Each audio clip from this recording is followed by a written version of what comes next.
మీ ఎలాంటి వ్యాపార ప్రకటనలకైనా వెంటనే మా ఛానల్ సంప్రదించండి. అందరికీ నమస్కారం.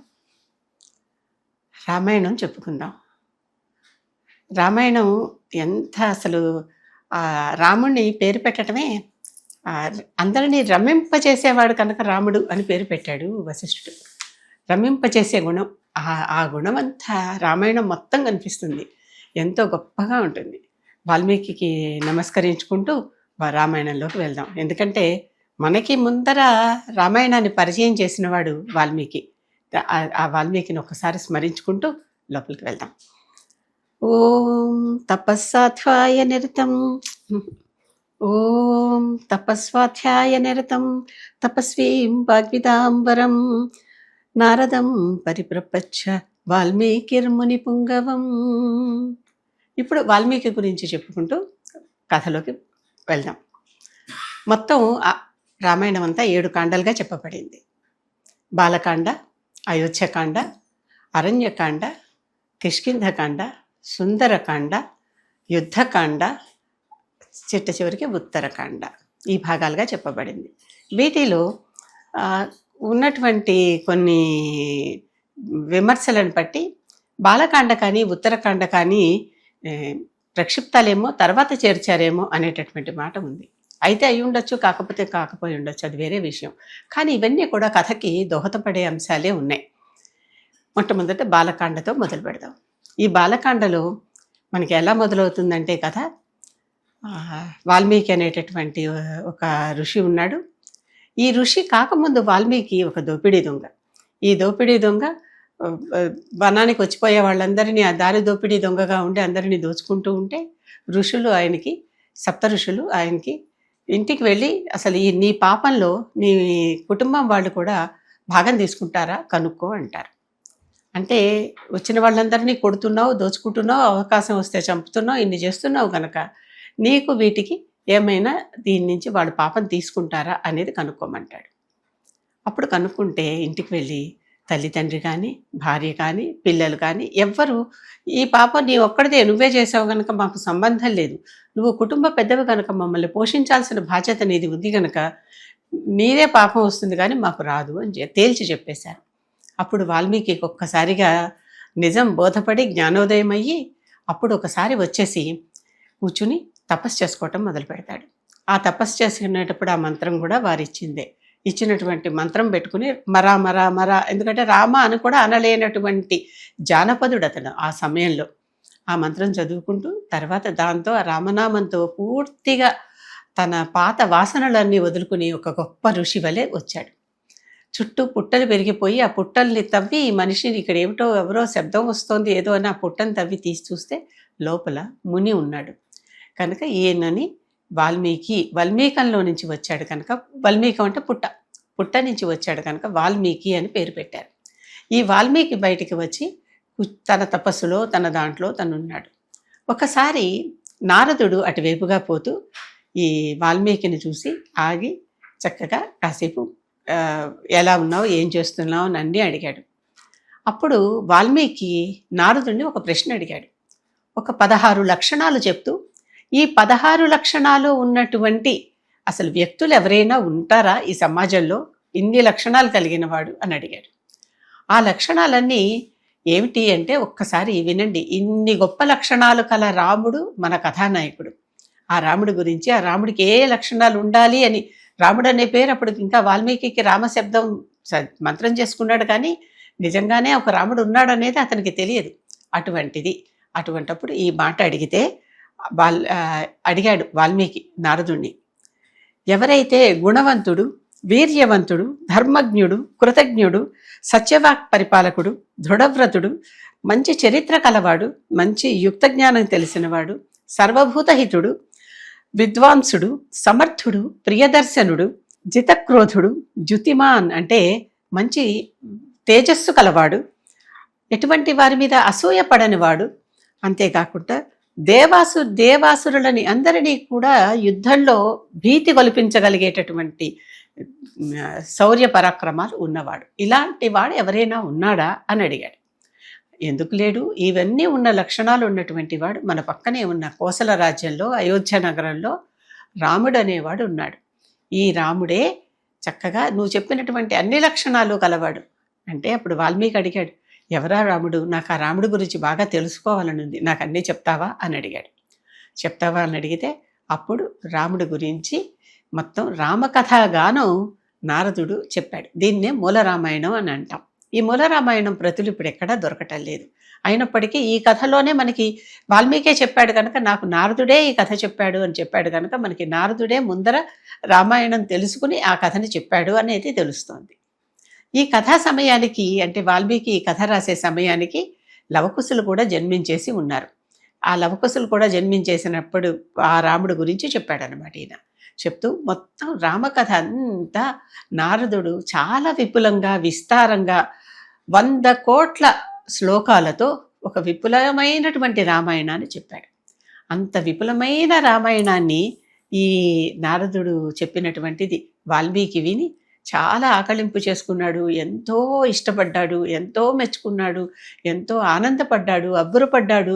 అబ్బా, నా జన్మ తరించింది, ఇంత గొప్ప కథ విన్నాను, ఇంత గొప్ప ఒక నాయకుని పరిచయం అయింది నాకు అని అని ఎంతో ముచ్చట పడిపోయాడు. మామూలుగా తన తపస్సులో తను ఉంటున్నాడు. అటువంటి సమయంలో ఒకసారి తన శిష్యుడైన భరద్వాజుడిని తీసుకుని నదికి స్నానం కోసం వెళ్ళారు ఇద్దరు. వెళుతుంటే అక్కడ ఒక కొమ్మ మీద జంట క్రౌంచ పక్షులు మైథునంలో ఉన్నాయి, అంటే సంగమంలో ఉన్నాయి. ఆ 2 జంట పక్షులు ఈయనకి కనిపించాయి. వాటిని చూసి ముచ్చటపడ్డాడు. ఎందుకో తలెత్తి చూస్తే అధాటును కనిపించిందంతే, కావాలని చూడటం కాదు, అధాటును కనిపించిందంతే. కనిపిస్తే చూశాడు, ముచ్చటపడ్డాడు. ఈ ముచ్చటపడినటువంటి ఈ వాల్మీకి ఇలా చూస్తూ ఉండగానే క్షణకాలంలోనే ఒక వేటగాడు ఆ మగపక్షిని బాణంతో కొట్టేశాడు. ఆ మగపక్షి కింద పడిపోయింది. ఈ ఆడపక్షి విలవిలా ఏడుస్తూ ఉంది. అది చూసి వాల్మీకి చెల్లించిపోయాడు. ఈ వేటగాడు బాణం ఎక్కువ పెడుతున్నప్పుడే గబగబా వాల్మీకి అడ్డం పడి, మా నిషాద అంటున్నాడు. ఆగు ఆగు నిషాదుడా, ఓ వేటగాడా, కొంచెం ఆగు, కొద్దిగా ఆగు అని అంటున్నాడు. నిషాదులు అనేవాళ్ళు ఒక ఆటవిక జాతి వాళ్ళు.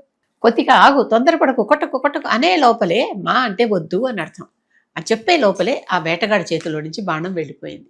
వెళ్ళిపోయినటువంటి బాణం మగపక్షికి తగిలింది. అది కింద పడి కూలిపోయింది, అయిపోయింది దాని పని. ఆడపక్షి ఏడుస్తూ ఉంది. అప్పుడు వాల్మీకి చాలా దుఃఖం వచ్చి అనుకోకుండా ఆయన నోటి నుంచి వాల్మీకి శ్లోకగానం చేస్తే విని ఉన్నాడేమో మరి, ఒక్కసారిగా అతని నోటి నుంచి ఒక శ్లోకంలాగా వెలువడింది అతని శోకం. అంటే వాల్మీకి పక్షి కింద పడిపోయింది, ఇంకొక పక్షి ఏడుస్తోంది అనే దాన్ని చూసి ఈయనకే శోకం కలిగింది. ఆ శోకంలో ఆయన ఒక శ్లోకాన్ని పలికాడు. అనుకోకుండానే, అప్రయత్నంగానే, ఎటువంటి ప్రయత్నము లేకుండా, ఎటువంటి అసలు ఆ ధ్యాసనే లేకుండా పలికాడు ఒకటి. అది మా నిషాద ప్రతిష్టాత్వం ఆగమ శాశ్వతీ సమాహ యత్క్రౌంచ మిథునాదేకం అవధి కామమోహితం.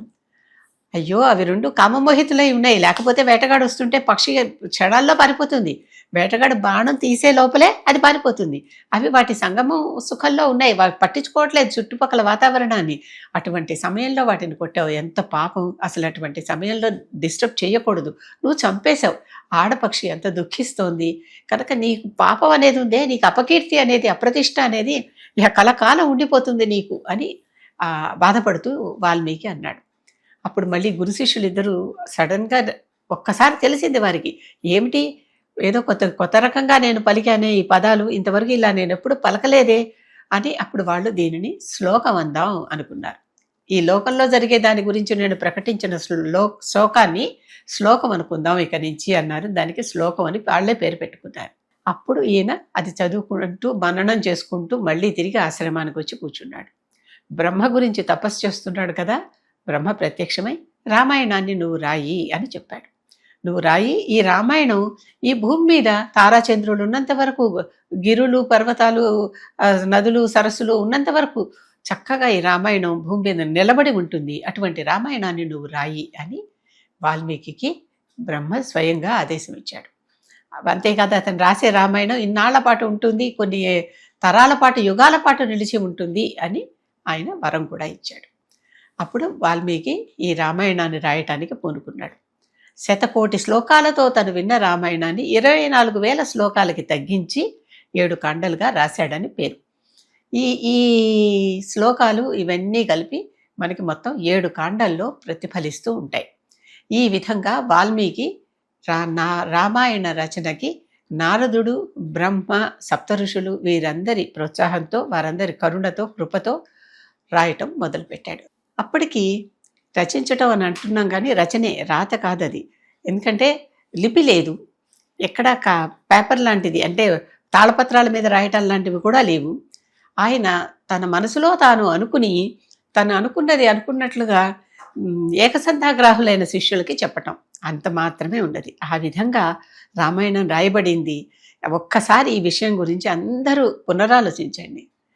మన నోటితో అనుకున్నది, ఇప్పుడు అనుకున్నది ఇంకాసేపటి తర్వాతే అదే వాక్యంలాగా మనం పలకలేమే. అలాంటిది ఎంత గొప్ప జ్ఞాపక శక్తి ఉంటే వాటిని, అంటే ధారణ అంటాం దానిని, అష్టాంగ యోగాలలో ధారణ కూడా ఒకటి. అలా విధంగా ధారణ చేసి ఆ శ్లోకాలన్నిటినీ తిరిగి తిరిగి చెప్పగలగటం.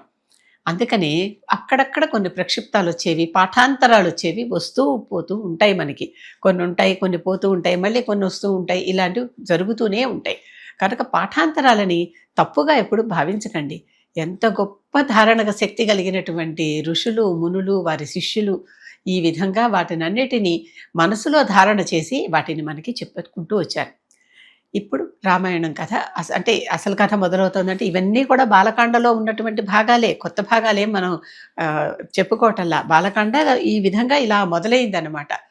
అప్పుడు ఇతను రాస్తూ చెప్తున్నాడు అయోధ్య నగర వర్ణనం. అయోధ్య ఎలా ఉంది నగరం? అది కోసల రాజ్యం. ఆ రాజ్యానికి అయోధ్య రాజధాని. ఆ అయోధ్యలో సరయూ నది ఒడ్డున ఉన్నటువంటి ఈ అయోధ్యలో దశరథుడు చక్కగా జనరంజకంగా పాలన చేస్తున్నాడు, ప్రజాపాలన చేస్తున్నాడు. ఎవ్వరూ అతనికి ఎటువంటి ప్రజల పట్ల అతనికి పుత్రవాత్సల్యం ఉన్నది. ప్రజలు కూడా రాజుని ఏమాత్రమూ మాట దాటకుండా ఆయన చెప్పినవి చెప్పినట్లుగా విని చక్కగా ఉన్నారు. అందరూ అన్యోన్యంగా ఉన్నటువంటి అప్పుడు ఈయన ఆ రాజ్యంలో చక్కగా పరిపాలిస్తున్నాడు. ఆయనకి 3 భార్యలు, కౌసల్య, సుమిత్ర, కైకేయి. అంతఃపురంలో చాలామంది భోగజనులు ఉన్నారు అని అంటారు, అవన్నీ వేరే విషయాలు. మన కథ సారాంశానికి కావలసినటువంటి వారు 3 అతని భార్యలు, కౌసల్య, సుమిత్ర, కైకేయి. కౌసల్యకి సంతానం కలగలేదని సుమిత్రను చేసుకున్నాడు. సుమిత్రకి సంతానం కలగలేదని కైకేయిని చేసుకున్నాడు.